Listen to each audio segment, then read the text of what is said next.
Alright,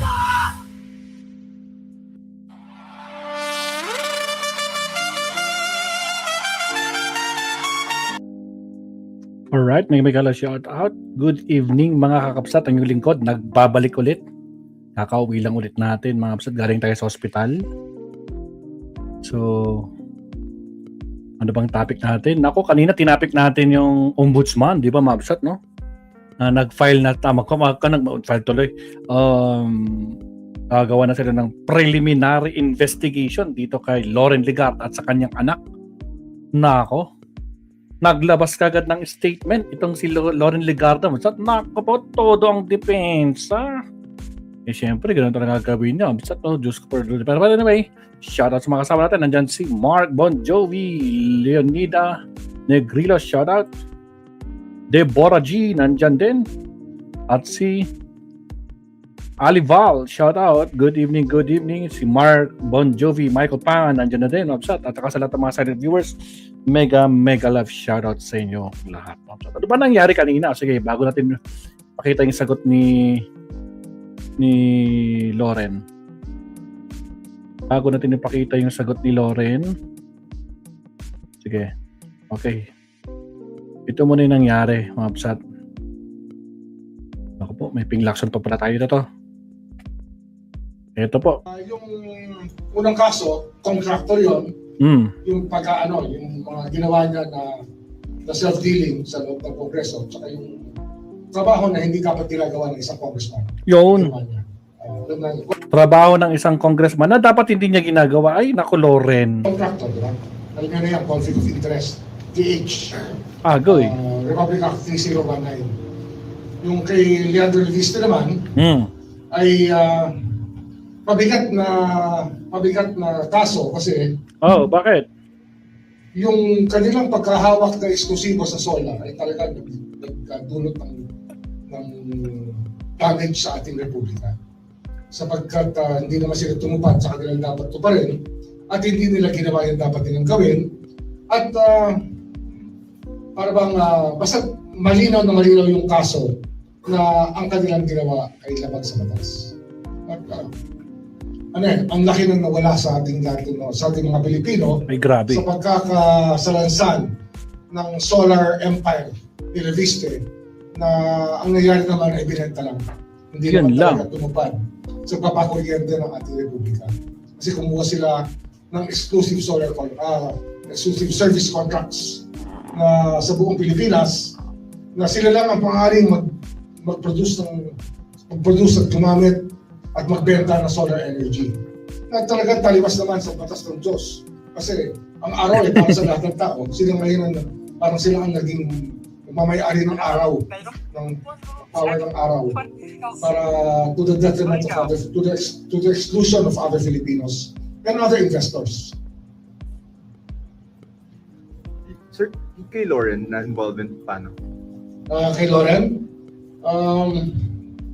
Kasama siya, siya kasi, hindi naman makukuha ng 21-year-old, 21 na singlihan doon. Yun, may influensya. Yung prangkisa na exclusive, kung hindi tinulungan ng nanay niya na chairman ng Finance Committee ng Senado. Parang appropriations yan ng House, Finance Committee ng Senado. At ginamit niya yung kanyang posisyon para makakuha ng prangkisa yung anak niya. Yung unang So yan na nga yung statement mga kapsat. Ngayon, ito ang sagot ni Legarda mga kapsat. Kanina lang. Ito po, pahayag ni Senator Loren Legarda. 2 hours ago, mula nang magsimula Senadora Loren Legarda, July 31, 2026, mula nang magsimula ko maglingkod sa bayan noong 1998, hindi ako kailanman lumihis sa landas ng integridad. Isang katangi-tanging lubos kong ipinanghahawakan ang aligasyong ito ay isang hindi makatarungang pagdungis sa aking pangalan at tangal. Biro mo, 1998, nadungisan. Wala kaming natatanggap ng anumang komunikasyon mula sa Office of the Ombudsman kaugnay sa mga aligasyong ito. Ngunit Buong katiyakan kong sinasabi na ang mga ibinabalitang paratang ay lubos na hindi totoo at walang anumang batayan. Walang pondo ng bayan na sangkot. Handa kaming ilahad ang katotohanan. Nananawagan kami sa publiko na maging mapanuri. Lalo na kung isasaalang-alang ang panahon ng konteksto ng paglabas ng mga aligasyong ito. Buo ang aming paniniwala na kapag nailahad na ang buong katotohanan, mapapawalang sala kami at malilinis namin ang aming mga pangalan. Ibig sabihin, parang joint na to, no? Parang sinasama niya na yung anak niya sa statement niya dito, Mabsat. Kaya ito English version. So, yan ang sagot ni Loren Legarda, mga kakabsat. Ay, Diyos ko po, Rudy. Yun na yun. Anong mga reaction ng mga tao? Sa Diyos po, malinis ang inyong pangalan. Wala pong naitama ang mali. Kaya sa Diyos po tayo manahan. Oh, yun eh. Maniwala kami sa inyo. Senator Loren. Ma'am, trip lang yan, oh. Admin. Trip lang daw ng admin ngayon. Baka naka 150 dosage na daw. Naman. Or baka naman nasobrahan lang ang hit-hit ng marijuana. Ang ombudsman daw. Oh, kita nyo?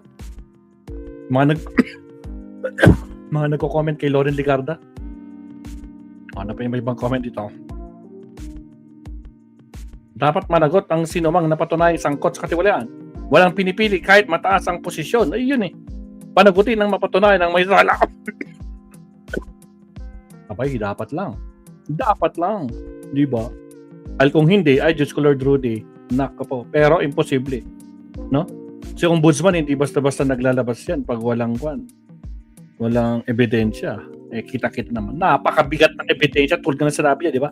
Napakabigat ng ebidensya. Pagkakasala sa Pilipino. No? Diyos ko Lord, ano ginawa sa prangkisa? Ibinenta.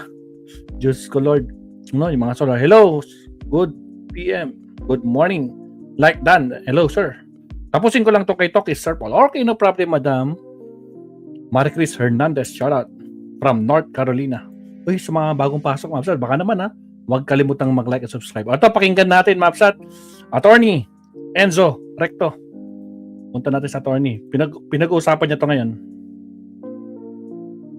Puntaan natin sa attorney.